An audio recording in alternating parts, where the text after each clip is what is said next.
বাসায় শাশুড়ি আর দেবর আসছিল। ভাবলাম শাশুড়ি আর দেবরকে নিজে হাতে একটু কেক তৈরি করে খাওয়াই। সবসময় তো বাইরে থেকে খাওয়া হয়, কিন্তু ঘরোয়া পদ্ধতিতে কিভাবে কেক তৈরি করা যায় সেটা শাশুড়ি আর দেবরকে দেখালাম, এমনকি তৈরি করেও খাওয়ালাম। তারা তো অনেক বেশি প্রশংসা করলো। হাঁসের ডিম দিয়ে আজকে আমি কেকটা তৈরি করব। সম্পূর্ণ অন্যরকমভাবে কেকটা তৈরি করব। ডিম দুটা ভেঙে নিয়ে আমি কুসুম দুটা উঠিয়ে নেব। কুসুম দুধটা কিন্তু অবশ্যই উঠিয়ে নিয়ে ডিমটা ফাটাবেন, তাহলে কিন্তু খুব সুন্দর হবে আর খুব তাড়াতাড়ি কিন্তু হয়ে যাবে। যাই হোক, ডিমের কুসুম দুধটা আমি উঠিয়ে নিয়ে নিলাম। এবার ডাল ঘুটনির সাহায্যে ঘটে নেব।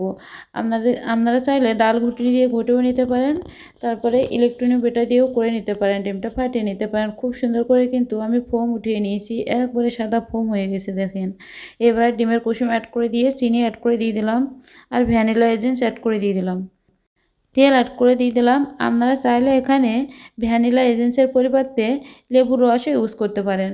ডিমের কাঁচা গন্ধ দূর করার জন্য কিন্তু এটা ইউজ করা হয়। এবার আমি 2 কাপ ময়দা অ্যাড করে দিয়ে দিলাম। ময়দাটা আমি চেলে নেব খুব সুন্দর করে, যাতে দলা পাকিয়ে না থাকে। এবার আমি এখানে হাফ চামচ করে দিয়ে দিলাম বেকিং পাউডার আর বেকিং সোডা দিয়ে খুব সুন্দর করে আমি চেলে নিয়ে নিয়েছি। এবার আমি খুব সুন্দর করে ময়দাটা মিশিয়ে নেব। একভাবেই কিন্তু ময়দাটা মেশাতে হবে। আর সামান্য একটু লবণ ইউজ করলাম, লবণটা দিলে কেকের টেস্টটা কিন্তু অনেক বেশি আসে। যাই হোক, এই পর্যায়ে আমি দুধ অ্যাড করে দিয়ে দিলাম।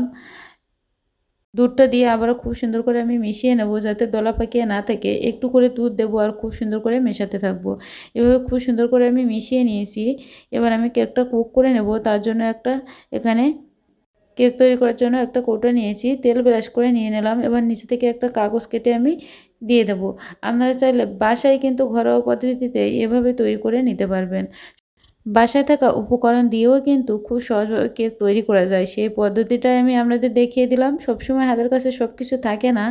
যাই হোক, শাশুড়ি দেবরকেও দেখালাম, তারাও কিন্তু দেখলো কীভাবে আমি কেকটা তৈরি করলাম খুব সহজ পদ্ধতিতে। এবার এটা আমি 40 থেকে 45 মিনিট কুক করে নিয়ে নেব। তবে তার আগে আমি একটা ছুরির সাহায্যে ভিতরে হাওয়াটা বের করে নিয়ে নিলাম। আমার কাছে আর কোনো কিছু ছিল না। এবার একটু হাওয়াটা বের করে নিয়ে নিয়েছি। এবার আমি উপর থেকে বাদাম আর কিশমিশ অ্যাড করে দিয়ে দেবো। এবার এই বাদাম আর কিশমিশটা যাতে ভিতরে না যায় সেজন্য একটু আটা মিশিয়ে নিয়েছি। এভাবে আটা মিশিয়ে নিয়ে যদি দেওয়া যায়, তাহলে কিন্তু আর বাদাম আর কিশমিশটা কেকটা ফোলার পরে আর ভিতরে যায় না। খুব সুন্দর করে একটু ডিজাইন করে নেওয়ার চেষ্টা করছিলাম।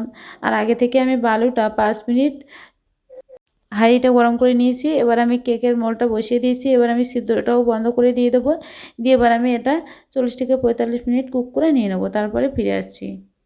দেখুন, আমার কেকটা কিন্তু ফুলে অনেকটা বড় হয়ে গেছে। কেমন হয়েছে বলুন তো? বাসায় যদি এমন সুন্দর কেক তৈরি করা যায়, তাহলে বাইরে থেকে কেন কিনে খাবো?